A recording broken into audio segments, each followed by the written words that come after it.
በኢትዮጵያ የማህበራዊ ሚዲያ አጠቃቀም የእድሜ ገደብ ሊጣልበት እንደሚገባና የሚያስከትለውን ጥቅምና ጉዳት ያገናዘበ ሕግ ሊወጣ እንደሚገባው ተገልጿል። አሁን ላይ በዓለም አቀፍ ደረጃ በየዕለቱ በበርካታ የበየነ መረብ ትስስር ገጾች የሰዎች ያኗኗር ዘይቤ፣ ፖለቲካዊ እንቅስቃሴና ማናቸውንም አይነት ጠቃሚና ጎጂ ድርጊቶች ሁሉ ይተላለፋሉ። እነዚህ ዘመን ያመጣቸው ድረገጾችና የተለያዩ መተግበሪያዎችም የምንጠቀምበት መንገድ ያንኑ ያህል አዎንታዊና አሉታዊ ውጤቶችም ይስተናገዱበታል።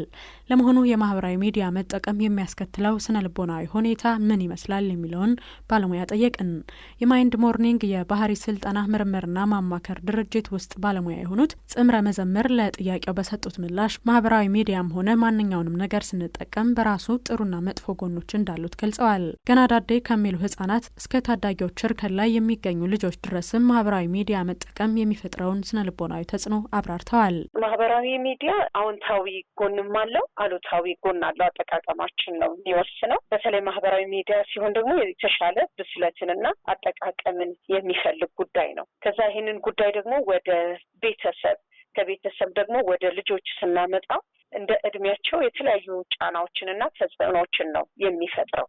ትንሾች ላይ ሲሆን ይሄ ኬጂ ያልገቡ ልጆች እስከ 4 እድሜ ያሉ ልጆች ላይ ሲሆን በጣም ብዙ ነገራቸውን ያቃውሳል። ለምሳሌ የንግግር ክህሎታቸውን ያበላሻል። የአይ ኮንታክታቸውን ሰው የማየት ክህሎታቸውን ያበላሻል። ማህበራዊ ክህሎታቸውን ሁሉ ያሳጣል። የመጫወት ፍላጎታቸውን ያሳጣል። የመማር ፍላጎታቸውን ያሳጣል። ከሰው ጋር አብሮ ማሳለፍ አለመፈለግን። ከዛ ደግሞ ትምህርት ቤት የገቡ ልጆች ሆነው ከኬጂ ጀምሮ እስከ 4ኛ 5ኛ ክፍል ኤሌመንተሪ ላይ ላሉ ልጆች ደግሞ ሌላ ራሱን የቻለ ደግሞ ተጽዕኖና ጫና ደግሞ ይፈጥራል። ለምሳሌ እውነትን ያጠፋባቸዋል። ሁሉም ነገር እዛ ላይ የሚያዩት ነገር ሁሉ ትክክል መስሎ ይታያቸዋል። ምክንያቱም በአንድ ገጽ ብቻ የሚማሩ ልጆች ስለሆኑ ገና 2 ገጽን 3 ገጽን አእምሯቸው ስላላደገ በአንድ ገጽ ብቻ ነው የሚያዩትና እዛ ላይ የሚያዩቸው ማህበራዊ ሚዲያዎች ላይ የሚያዩቸው ነገሮች ሁሉም ነገር እውነት ይመስላቸዋልና እነሱም ቢያደርጉት የሚችሉት የሚሞክሩት ነገር ይመስላቸዋል። እውነታቸውን ያዛባል ማለት ነው። ከዛ ደግሞ ከመማር ጋር ያላቸውንም ክህሎት ያጠፋዋል።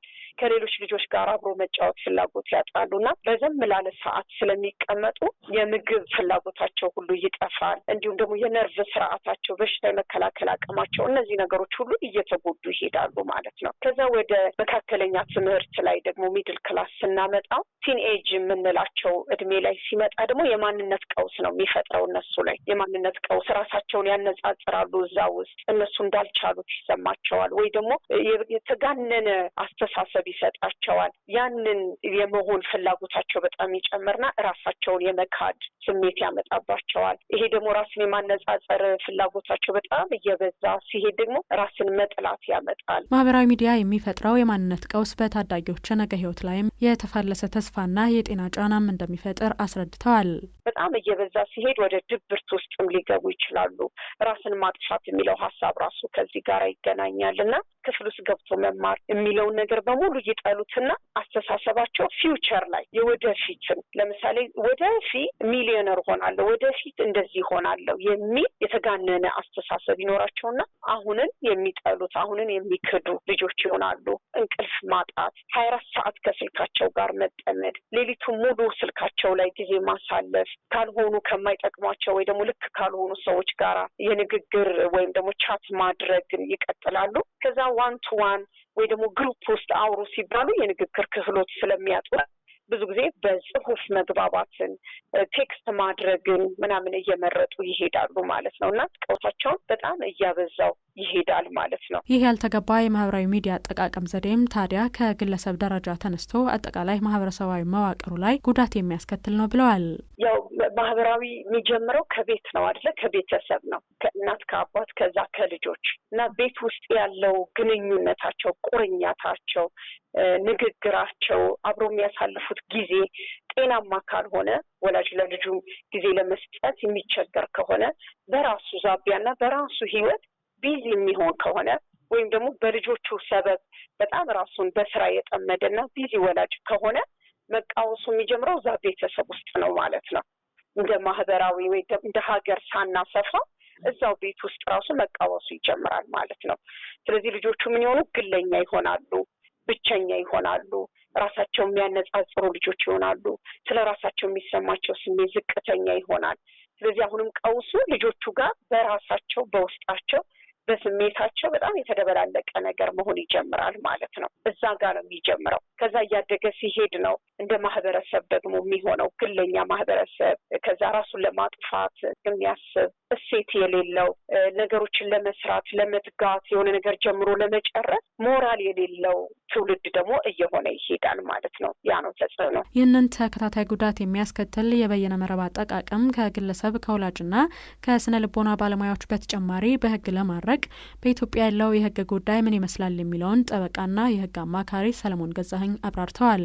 እንግዲህ በኢትዮጵያ የማህበራዊ ሚዲያ በእንግሊዝኛው ሶሻል ሚዲያ ስፔሲፊካሊ እንደ ፌስቡክ፣ ትዊተር፣ ኢንስታግራም፣ ቲክቶክ የመሳሰሉትን ማለት ነው አጠቃቀም የሚመለከት ህግ የለም። ሶሻል ሚዲያ ለው የሚባል ህግ በአማርኛው የሚዲያ ህግ ወይም የማህበራዊ ሚዲያ ህግ ወይም በግልጽ የሶሻል ሚዲያ ለው ተብሎ ብቻው የተሰየመ አንድ ህግ የለም። ሆኖም ግን በተለያዩ ህጎች ላይ ማህበራዊ ሚዲያ ላይ የሚፈጸሙ ድርጊቶችን የሚቆጣጠሩ ህጎች ግን አሉ። ስፔሲፊካሊ ወይም በግልጽ ሶሻል ሚዲያ ሎ ባይልም የሚል ስፔሲፊክ አዋጅ ወይም ደንብ ባይኖርም በዚህ በሶሻል ሚዲያ አጠቃቀም ላይ ግን የተለያዩ የሚመለከቱ የተለያዩ ህጎች አሉ። ለምሳሌ የመጀመሪያው የኮምፒውተር ወንጀል ወይም የኮምፒውተር ህግ ነው። ይሄ ኮምፒውተር ክራይም ፕሮክላሜሽን ቁጥር 958/16 በተመለከተ የኮምፒውተርና የዲጂታል ማስረጃ ጋር በተያያዙ ወንጀሎችን ይደነግጋል። ለምሳሌ ያለ ፈቃድ የሌላ ሰውን መረጃ መድረስ፣ ኢንፍሌት ሬዚስቲንግ ኢንፎርሜሽን ቱ ተርድ ፓርቲስ የሶስተኛ ወገንን የሌላ ሰውን መረጃ ያለ ሰውየው ፈቃድ ገብቶ መበርበር ወንጀል ነው የአዋጅ መሰረት። ለምሳሌ ሁለተኛ የሌላ ሰውን አካውንት መጠቀም ራሱ ወንጀል ነው። በሌላ በኩል ደግሞ የግል ወይም የሚስጥር መረጃን በህገወጥ መንገድ ማግኘት ወይም ማሰራጨት ራሱ ወንጀል ነው። በዚህ በኮምፒውተር አዋጅ የግል ወይም የሚስጥር መረጃን በህገወጥ መንገድ ማግኘትና ማሰራጨት ወንጀል ነው። እንዲሁም ደግሞ የዲጂታል መረጃን ማበላሸትና የመሳሰሉት በዚህ በኮምፒውተር አዋጅ ላይ ወንጀል ናቸው። ስለዚህ ይሄ ኮምፒውተር አዋጅ በተወሰነ መልኩ በማህበራዊ ሚዲያ ላይ ስለሚሰሩ ወንጀሎች በግልጽ ያስቀምጣል። ሌላው ህግ ወይም አዋጅ የጥላቻ ንግግርና የሐሰተኛ መረጃ አዋጅ ነው። በእንግሊዝኛው ይሄ ሄት ስፒች ኤንድ ዲስኢንፎርሜሽን ስም ያውታውቃል ያስባል ሚስኢንፎርሜሽን እና ዲስኢንፎርሜሽን። ስለዚህ ሄት ስፒች ኤንድ ዲስኢንፎርሜሽን ፕሪቬንሽን ኤንድ ሰፕሬሽን ፕሮክላሜሽን አለ 1185/20 እና በዚህ ላይ በተመለከተ በዚህ የሄት ስፒች ላይ በተመለከተ በፌስቡክ፣ በቲክቶክ፣ በቴሌግራም፣ በዩቲዩብ እና ሌሎች መድረኮች ላይ የሚሰራጩ የጥላቻ ንግግሮችን እና የተወሰኑ የሐሰት መረጃዎችን ይመለከታል። እንደ ወንጀል የሚቆጥራቸው አሉ። ጠበቃ ሰለሞን ከተለያዩ የህግ ማዕቀፎች በተጨማሪ የእድሜ ገደብ አለመኖሩ በራሱ ክፍተት መሆኑንና እንደ ሌሎች ሀገራት በተለይም ታዳጊዎችን ያማከለ ህግ ሊጸድቅ እንደሚገባው ገልጸዋል። እኔ እንደውም ይሄንን ፌቨር ከሚያደርጉ የህግ ባለሙያዎች ነው። እኔ እንደውም አሁን መንግስትም በዚህ ጉዳይ ላይ ማሰብ አለበት ከምላቸው ኢሹ እንዳያነሳሹ። እንግዲህ በዓለም አቀፍ ደረጃ ሀገሮች የእድሜ ገደብ እያወጡ ነው። ለምሳሌ አንድ ትዝ ይለኛል የመጀመሪያው ሀገር አውስትራሊያ ናት። አውስትራሊያ የመጀመሪያው ሀገር ናት።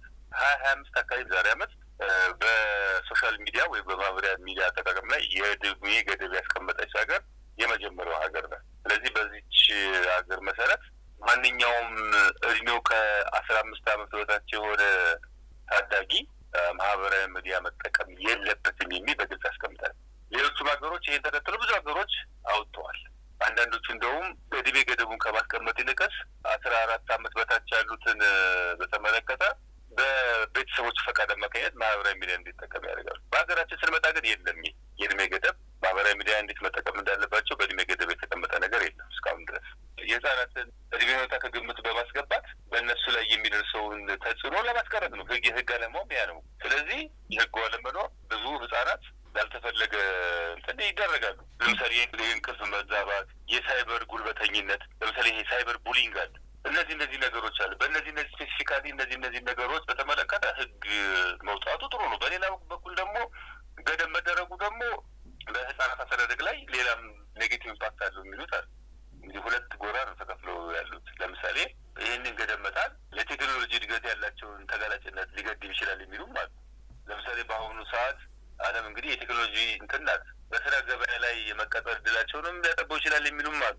በተጨማሪም ወጣቶች በዚህ ማህበራዊ ሚዲያ ላይ ሀሳባቸውን እንዳይገልጹ ታቸው እንዳያዳብሩ እንከን ሊፈጠር ይችላል፣ ሊገድብ ይችላል የሚልም ኔጌቲቭ እንትን አለ። ዞሮ ግን ሁለቱን በአጣጣመ መልኩ የዚህ በሶሻል ሚዲያን አጠቃቀም በተመለከተ በህፃናት ላይ ገደብ ቢደረግ አስፈላጊ ነው። ህጉም ይሄን ክፍተት መሙላት አለበት ነው ብሎ እንጂ ህግ እስካሁን ስላልወጣ የህጉንም ድክመትም ማየትም አልተቻለም ማለት ነው። ይህ ህግ መጽደቁም እንደ ሀገር የሚፈጠሩ ኪሳራዎችን ሊያድኑ እንደሚችሉም አመላክተዋል።